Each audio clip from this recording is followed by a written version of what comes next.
കോൺഗ്രസ് പാർട്ടിയുടെ നയം അല്ലെങ്കിൽ ഇന്ത്യ സഖ്യത്തിൻ്റെ നയം വളരെ വ്യക്തമായി പാർലമെൻറ്റിൽ സൂചിപ്പിച്ചതാണ്. വന്ദേമാതരം ചർച്ചയിൽ പാർലമെൻറ്റിൽ നിന്നും കോൺഗ്രസ് പാർട്ടിയുടെയും ഇന്ത്യ മുന്നണിയുടെയും അംഗങ്ങൾ വിട്ടുനിന്നതുമാണ്.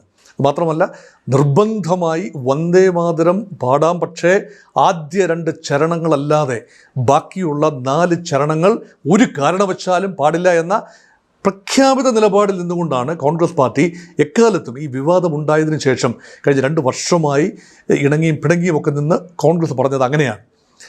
അപ്പോൾ ഇവിടെ 2 വേദികൾ നമ്മുടെ മുന്നിൽ അനാവരണം ചെയ്യപ്പെടുകയാണ്. കേരളത്തിനുള്ളിൽ, അതായത് ഇതം പ്രഥമമായി വി.ഡി. സതീശൻ ഗവൺമെൻറ് ഒരു മേജർ ചടങ്ങിന്, അതായത് സത്യപ്രതിജ്ഞയ്ക്ക് ശേഷമുള്ള മേജർ ചടങ്ങാണിത്, സ്വാതന്ത്ര്യ ദിന ആഘോഷം. അപ്പോൾ ഇന്ത്യൻ പതാക ഉയർത്തിക്കൊണ്ട് മുഖ്യമന്ത്രി പങ്കെടുത്ത ചടങ്ങിൽ വന്ദേമാതരം ഒഴിവാക്കി.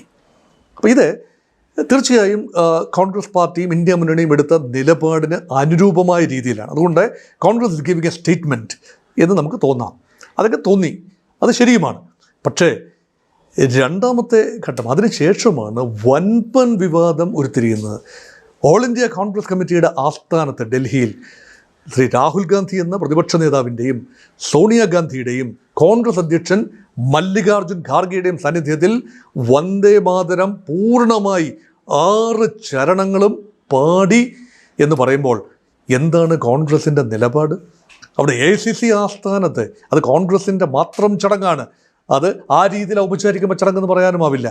ആ ചടങ്ങിൽ നിയോഗിക്കപ്പെട്ടിരുന്ന വന്ദേമാതരം പാടാനായി നിയോഗിക്കപ്പെട്ടിരുന്ന കൊയർ അല്ലെങ്കിൽ ഗാന ആ ഒരു സംഘാംഗങ്ങൾ 2 ചരണത്തിന് ശേഷം എന്തുകൊണ്ട് നിർത്തിയില്ല? ന്യായമായ ചോദ്യമാണ്. കോൺഗ്രസ് അധ്യക്ഷൻ ഉത്തരം പറയേണ്ട ചോദ്യമാണ്. സോണിയാഗാന്ധിയും രാഹുൽ ഗാന്ധിയും ഉത്തരം പറയേണ്ട ചോദ്യമാണ്.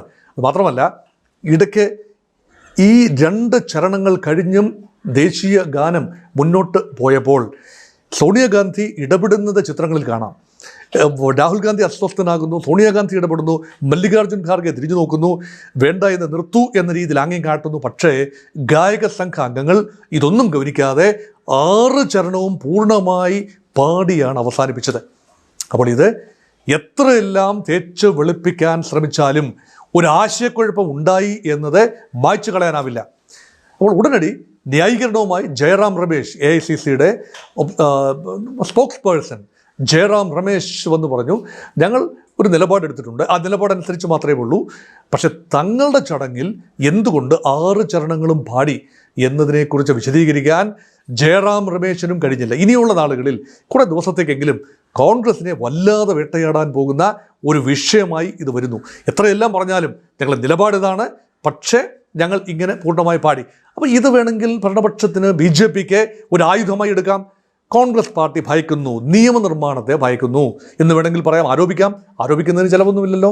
അതായത് നിയമനിർമ്മാണം കൊണ്ടുവന്ന് വന്ദേമാതരത്തെ വികലമാക്കുന്ന, ആക്ഷേപിക്കുന്ന ദേശീയ ഗീതത്തെയും ദേശീയ ഗാനത്തെയും വികലമായി ചിത്രീകരിക്കുന്നതോ പാടുന്നതോ അത് ആ സമയത്ത് വേണ്ട ബഹുമാനം കാട്ടാതിരിക്കുന്നതോ പണിഷബിൾ ഒഫൻസായി പ്രഖ്യാപിക്കുന്ന നിയമനിർമ്മാണം കഴിഞ്ഞ പാർലമെൻറ്റ് സെഷനിൽ പാസ്സാക്കിയെടുത്തു. അപ്പോൾ ഇത് നിയമത്തിൻ്റെ ഭാഗമാണ്. 3 വർഷം വരെ തടവ് ശിക്ഷ ലഭിക്കാവുന്ന ഒരു കുറ്റകൃത്യമായി അതിനെ മാറ്റുകയാണ്. അപ്പോൾ അങ്ങനെയെങ്കിൽ വ്യാഖ്യാനങ്ങളുണ്ടാകാം. 2 ചരണങ്ങൾ മാത്രം പാടി അവസാനിപ്പിച്ചു കഴിഞ്ഞാൽ എങ്ങനെയാണ് അതിനെ കാണുക? അത് അനാദരവായി കാണപ്പെടുമോ? ഇപ്പോൾ കോൺഗ്രസിനോടൊപ്പം നിൽക്കുന്ന ഇന്ത്യ മുന്നണി കക്ഷികൾ ഉയർത്തുന്ന പ്രധാന ആക്ഷേപം 2 ചരണങ്ങളും AICCയുടെ 1937 കോൺഗ്രസ് സമ്മേളനത്തിൽ തീരുമാനിച്ചതാണ്. ഈ 2 ചരണങ്ങൾ ഈ ദേശീയതയെ ദ്യോതിപ്പിക്കുന്നതാണ്. സ്വാതന്ത്ര്യ സമരത്തിന് ഉള്ള പോരാട്ടത്തിൽ, ബ്രിട്ടീഷുകാർക്കെതിരെയുള്ള പോരാട്ടത്തിൽ വലിയ രീതിയിലുള്ള കോൺട്രിബ്യൂഷൻ, വലിയ രീതിയിൽ ആത്മീയമായും അല്ലെങ്കിൽ വലിയ ഉണർവിൻ്റെ അനുഭവം ഉണ്ടാക്കിയ 2 ചരണങ്ങളാണ്. നമ്മുടെ പ്രകൃതിയെയും ഭാരതത്തിൻ്റെ വശ്യമനോഹരതയെയും എല്ലാം ദ്യോതിപ്പിക്കുന്നതാണ്. അത് അംഗീകരിക്കാം, അതാണ് കോൺഗ്രസിൻ്റെ നിലപാട്.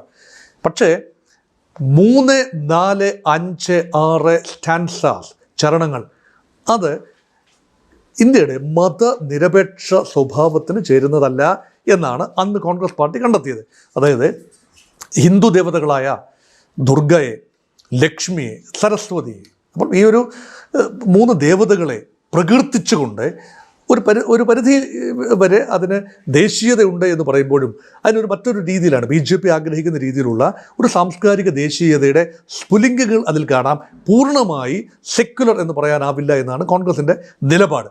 കാരണം മുസ്ലിം സമുദായം ഒരു ഏക ദൈവത്തിൽ വിശ്വസിക്കുന്നു, ക്രൈസ്തവ സമുദായവും ഏകദൈവത്തിൽ വിശ്വസിക്കുന്നു. മറ്റ് ദേവതകളോ മറ്റ് ഉപദേവതകളോ ഒന്നും തന്നെ ആരാധനയുടെ ഭാഗമായി അല്ലെങ്കിൽ അവരുടെ ഗാനങ്ങളുടെ ഭാഗമായി വരുന്നത് മതപരമായ കാരണങ്ങളാൽ നിഷിദ്ധമായി പലരും കരുതുന്നു. വളരെ കൺസർവേറ്റീവ് ചിന്താഗതിയുള്ള ആളുകൾ അങ്ങനെ കരുതുന്നു. പക്ഷേ കുറച്ചുകൂടെ വിശാലമായ രീതിയിൽ ചിന്തിക്കുന്നവർ അതിനെ ആ രീതിയിൽ അതിനെ വിശാലമായ അർത്ഥത്തിൽ കാണാനും താല്പര്യപ്പെടുന്നവരുണ്ട്. അഭിപ്രായങ്ങൾ ഡിവൈഡഡ് ആണ്.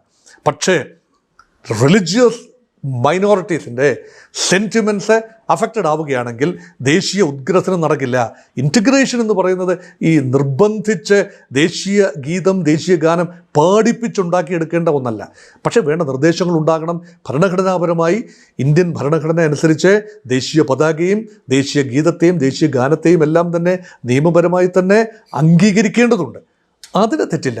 അത് മാത്രമല്ല കേന്ദ്ര സർക്കുലർ അയക്കാം, സംസ്ഥാനങ്ങൾക്ക് കേന്ദ്ര സർക്കുലർ അയക്കാം. അങ്ങനെ ഒരു സർക്കുലർ വന്നു. കേന്ദ്രത്തിൻ്റെ ഭാഗത്ത് നിന്ന് ചീഫ് സെക്രട്ടറി വഴി സംസ്ഥാനത്തെ തദ്ദേശ സ്വയംഭരണ വകുപ്പുകൾക്ക് കൈമാറിയ ഒരു കമ്മ്യൂണിക്കേഷനിൽ കേന്ദ്രത്തിൻ്റെ കമ്മ്യൂണിക്കേഷൻ അതുപോലെ കൈമാറുകയാണ്. അതിൽ വ്യക്തമായി സൂചിപ്പിക്കുന്നു, ദേശീയ ഗാനം നിങ്ങൾ ഓർഗനൈസ് ചെയ്യുന്ന ഇൻഡിപെൻഡൻസ് ഡേ പ്രോഗ്രാമിൽ ദേശീയ ഗീതം പൂർണ്ണമായി ആലപിക്കണം എന്നതാണ് സർക്കുലർ. അപ്പോൾ ഇതേക്കുറിച്ച് വലിയ വിവാദമുണ്ടായി. അപ്പോൾ മുഖ്യമന്ത്രിയുടെയും സംസ്ഥാന ഗവൺമെൻറ്റിൻ്റെയും അല്ലെങ്കിൽ കോൺഗ്രസ് പാർട്ടിയുടെയും പ്രഖ്യാപിത നിലപാടിന് എതിർഗൽട്ടാണത്. അപ്പോൾ അതേക്കുറിച്ച് വലിയ ആശയക്കുഴപ്പമുണ്ടായി. അപ്പോൾ മുഖ്യമന്ത്രിയോട് ചോദിച്ചപ്പോൾ പറഞ്ഞു, നിങ്ങൾ കാണൂ, ഗവൺമെൻറ്റിൻ്റെ നിലപാടൊന്നേ ഉള്ളൂ, ഞങ്ങൾ ആ നിലപാടനുസരിച്ചാണ് മുന്നോട്ട് പോകുന്നത്. അങ്ങനെ ഗവൺമെൻറ് ആ നിലപാടിൽ തന്നെ ഉറച്ചു നിന്നു. പക്ഷേ തദ്ദേശ സ്ഥാപനങ്ങൾക്ക് ചീഫ് സെക്രട്ടറി നടത്തിയ ആ ഒരു കമ്മ്യൂണിക്കേഷൻ, അത് കേന്ദ്രത്തിൻ്റെ മാത്രം കമ്മ്യൂണിക്കേഷൻ റിലേ ചെയ്യുക മാത്രമാണ്, അത് സംസ്ഥാനത്തിൻ്റെ തീരുമാനമല്ല എന്ന് പറഞ്ഞുറഞ്ഞു. അത് ദ്യോതിപ്പിക്കുന്ന രീതിയിൽ തന്നെയാണ് സംസ്ഥാനം പിന്നീട് ഇൻഡിപെൻഡൻസ് ഡേ ദിവസം പെരുമാറിയത് എന്നും കാണാം. പക്ഷേ ആകെ കുഴഞ്ഞത് വിവിധ കോർപ്പറേഷനുകൾ, ലോക്കൽ ബോഡീസ്, മുനിസിപ്പാലിറ്റീസ്, അവിടെ എല്ലാം തന്നെ സ്വാതന്ത്ര്യ ദിന ആഘോഷങ്ങൾ ഉണ്ടായിരുന്നു. അവിടെ ഭാരതീയ ജനതാ പാർട്ടി ഭരിക്കുന്ന ട്രിവാൻഡ്രം കോർപ്പറേഷനിൽ വന്ദേ മാതരത്തിൻ്റെ പൂർണ്ണ ചരണങ്ങൾ പൂർണ്ണമായും 6 സ്റ്റാൻസായും പാടി. അതേസമയം കോഴിക്കോട് കോർപ്പറേഷൻ, മറ്റ് കോർപ്പറേഷനുകൾ, വിവിധ മുന്നണികൾ ഭരിക്കുന്ന കോർപ്പറേഷനുകളിൽ അതായിരുന്നില്ല സ്ഥിതി. കോൺഗ്രസ് അംഗങ്ങളും മുസ്ലിം ലീഗ് അംഗങ്ങളും ഒക്കെ, അല്ലെങ്കിൽ ഇന്ത്യ മുന്നണിയിൽപ്പെടുന്ന അല്ലെങ്കിൽ കേരളത്തിലെ UDF പെടുന്ന അംഗങ്ങൾ 2 ചരണങ്ങൾ പാടി അവസാനിപ്പിച്ചപ്പോൾ BJP അംഗങ്ങൾ, ചില അംഗങ്ങൾ BJPക്ക് ഉണ്ടല്ലോ, അവർ ഭരണത്തിലല്ലാത്ത ഇടങ്ങളിലും അവർ പൂർണ്ണമായി വന്ദേമാതരം പാടിയാണ് പിരിഞ്ഞത് എന്ന് പറയുമ്പോൾ ഇതിനകത്ത് ഒരു യൂണിഫോമിറ്റി ഇപ്പോഴും ദൃശ്യമല്ല. നിയമനിർമ്മാണമുണ്ടെങ്കിലും ഒരു നാഷണൽ കൺസെൻസസ്, മനസ്സിൻ്റെ അംഗീകാരം പൂർണ്ണമായി ഉണ്ടായിട്ടില്ല. അത് മാത്രമല്ല, നിയമം ഡെമോക്രസിൻ്റെ വാള് പോലെ തലയുടെ മുകളിൽ തൂങ്ങി നിൽക്കുമ്പോൾ എങ്ങനെയാണ് ഇത് ആലപിച്ചാൽ വികലമായി ആലപിച്ചാൽ കുഴപ്പമാണ്, പൂർണ്ണമായി ആലപിച്ചില്ലെങ്കിൽ കുഴപ്പമാണ്, ആലപിക്കാതെ ഇരുന്നാലും കുഴപ്പമാണ്. ഗവൺമെൻറ് ഡയറക്റ്റീവ്സ്, കേന്ദ്ര ഗവൺമെൻറ് ഡയറക്റ്റീവ്സ് നിഷേധിച്ചാൽ, അതിന് ചെവി കൊടുത്തില്ല എങ്കിൽ അതും കുഴപ്പമാണ് എന്ന രീതിയിൽ നിയമം ഉണ്ടാകുമ്പോൾ ഭയാശങ്കകൾ ഉണ്ടാകും. ഏറ്റവും അധികം പെട്ടുപോയിരിക്കുന്നത് കലാലയങ്ങളാണ്, സ്കൂളുകൾ, കോളേജുകൾ. അവർക്ക് പ്രകടമായ രാഷ്ട്രീയമില്ലല്ലോ. വിവിധ സമുദായങ്ങൾ നടത്തുന്ന സ്കൂളുകളുണ്ട്, സർക്കാർ ഉടമസ്ഥതയിലുള്ള പൊതുമേഖലയിലെ സ്കൂളുകളുണ്ട്. അങ്ങനെയുള്ള ഇടങ്ങളിൽ വിവിധങ്ങളായ രീതിയിലാണ് ഇപ്പോൾ കാര്യങ്ങൾ നടന്നുകൊണ്ടിരിക്കുന്നത്. അതിനൊരു ഏകമാന സ്വഭാവം കൈവരിക്കാൻ കഴിഞ്ഞിട്ടില്ല എന്ന് പറയുമ്പോൾ വന്ദേ മാതരത്തിൽ തട്ടി വലിയ വിവാദം തന്നെയാണ് ഉണ്ടായിരിക്കുന്നത്. ഇപ്പോഴെങ്ങും തന്നെ കെട്ടടങ്ങാൻ സാധ്യതയില്ലാത്ത വൻപൻ വിവാദത്തിൻ്റെ ചുരുളഴിയുകയാണ് ഇവിടെ. നമുക്ക് കാത്തിരുന്ന് കാണാം. ദേശീയത വളരെ പ്രധാനപ്പെട്ട കാര്യമാണ്, റിപ്പബ്ലിക്കൻ ഡേ, ഇൻഡിപെൻഡൻസ് ഡേ. പക്ഷേ നിർബന്ധമായി അടിച്ചേൽപ്പിക്കുന്ന, തങ്ങൾ ആഗ്രഹിക്കുന്ന ഭൂരിപക്ഷ മതം അല്ലെങ്കിൽ ഭൂരിപക്ഷ കക്ഷിയുടെ ഹിതം നിയമത്തിൻ്റെ രൂപത്തിൽ വരുമ്പോൾ ആ നിയമം പാലിക്കപ്പെട്ടില്ല എങ്കിൽ അതിനെ നിയമനിഷേധമായി കണ്ടുകൊണ്ട് നടപടികൾ എടുക്കുന്ന ഘട്ടത്തിലേക്ക് വരുമ്പോൾ തർക്കങ്ങളും നാഷണൽ ഇൻറ്റഗ്രേഷനും ദേശീയ ഉദ്ഗ്രഥനവും അതിനല്ല എന്ത് സംഭവിക്കും? ഇത് ന്യായമായ ചോദ്യമാണ്.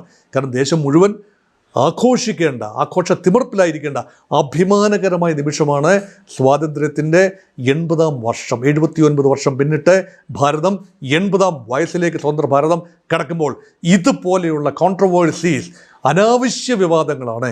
അതിനാരാണ് കാരണക്കാരായത് എങ്കിൽ പോലും, ആര് കാരണക്കാരാണെങ്കിലും, അത് ഭരണപക്ഷമാകട്ടെ പ്രതിപക്ഷമാകട്ടെ, ഇത്രയും വികലമായി ഈ വിഷയം കൈകാര്യം ചെയ്തതിനെ ഒരുപോലെ തന്നെ കുറ്റപ്പെടുത്താവുന്നതാണ് രണ്ട് പക്ഷത്തെയും. ഇത് വളരെ കൺസെൻഷ്വൽ മെത്തേഡിൽ പരിഹരിക്കേണ്ട ഒരു വിഷയമായിരുന്നു. ഒരു വയാമീഡിയയിൽ പരിഹരിക്കേണ്ട ഒരു വിഷയം അത് നിർബന്ധപൂർവ്വം അടിച്ചേൽപ്പിക്കുന്നു എന്ന ഒരു ചിന്ത അതൊട്ടും ജനാധിപത്യ ഭാരതത്തിന്, മതനിരപേക്ഷ ഭാരതത്തിന് ഭൂഷണമല്ല.